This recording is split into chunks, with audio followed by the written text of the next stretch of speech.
ঠাকুর তখন বললেন, একটু উদ্ধব সংবাদ বলো। এখন এই উদ্ধব সংবাদে একটা আছে উদ্ধব গীতা। উদ্ধব গীতা সেটি খুবই জ্ঞানের বই, ভাগবতেরই অংশ, কিন্তু ওই জ্ঞানেরই কথাগুলো সব বলছেন। তা এখানেতে এই উদ্ধব, তিনি হচ্ছেন কৃষ্ণের বন্ধু এবং কৃষ্ণ ভক্ত। তো তিনি এসেছেন এই বৃন্দাবনে। এসে সবাই জিজ্ঞেস করছে কৃষ্ণ কেমন আছেন। কৃষ্ণ তখন চলে গেছেন, তো সেই জন্যে ব্রজগোপীগণ আকুল হয়ে বলছেন যে কৃষ্ণ কেমন আছেন। তারা খুব কাঁদতে লাগলেন তাকে দেখে। শ্রীকৃষ্ণ গোবর্ধন ধারণ করেছিলেন, এখানে ধেনুকাসুর বধ করেছিলেন, এখানে শকটাসুর বধ করেছিলেন ইত্যাদি, এখানে মাঠে গরু চড়াতেন, এই সবগুলো দেখাচ্ছে। আর তারা সব স্মরণ করছে ভগবান কৃষ্ণকে। এখন উদ্ধব বলছে, আপনারা এত কান্নাকাটি করছেন কেন?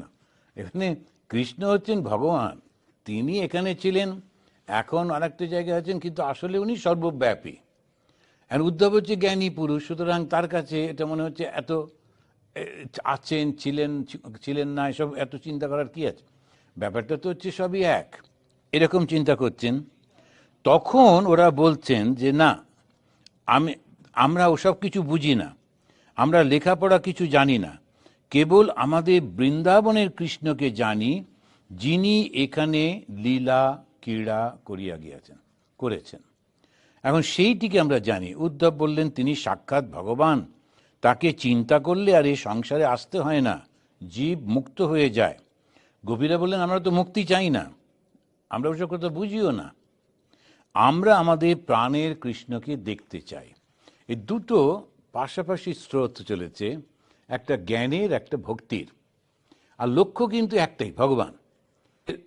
যে ভক্তি পথ আছে সেখানেতে ওরা ঠিক মুক্তির কথা বলে না, বলে মুক্তির দরকার নেই, ভগবানকে নিয়ে যে লীলাটা সেটাই ওরা কন্টিনিউ করতে চায়। যেমন কখনো কখনো বেদান্তবাদীরা বলে যে তুমি যা কিছু দেখছো সমস্তটাই তুমি যেন স্বপ্নে দেখছো।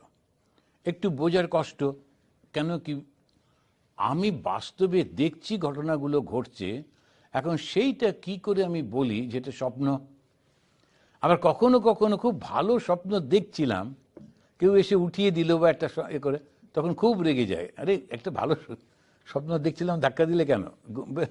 কেন কি ওটা স্বপ্ন হলেও আমি খুব এনজয় করছিলাম। কথাটা হচ্ছে আনন্দ, আনন্দটার জন্যেই আমাদের সব কিছু করা।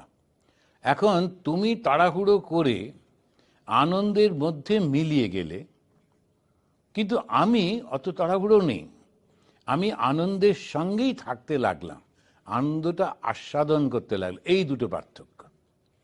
লক্ষ্য একটাই, জ্ঞান পথে গিয়ে ও ধরা যাক কাছে যাচ্ছি, তখন তো দুঃখ কিছু নেই, শুধুই আনন্দ। জ্ঞানীরা বলে, আরে আনন্দ কি, মাঝে মাঝে ভগবান তোমাকে নিয়ে লীলা করতে চেষ্টা করবেন, তখন তিনি অদৃশ্য হয়ে যাবেন, তাকে তুমি পাবে না, তখন কষ্ট হবে।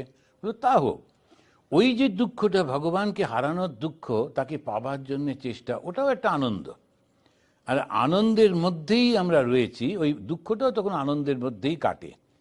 এই যে সমস্ত টোটাল একটা, আমরা যদি বলি আজকালকার ভাষায় প্যাকেজ, যে দুঃখ থাকবে, আনন্দ থাকবে, টেনশন থাকবে করে আমার জীবনটা ভগবানকে ঘিরে থাকবো, এবং সেইটা হচ্ছে ভক্তদের।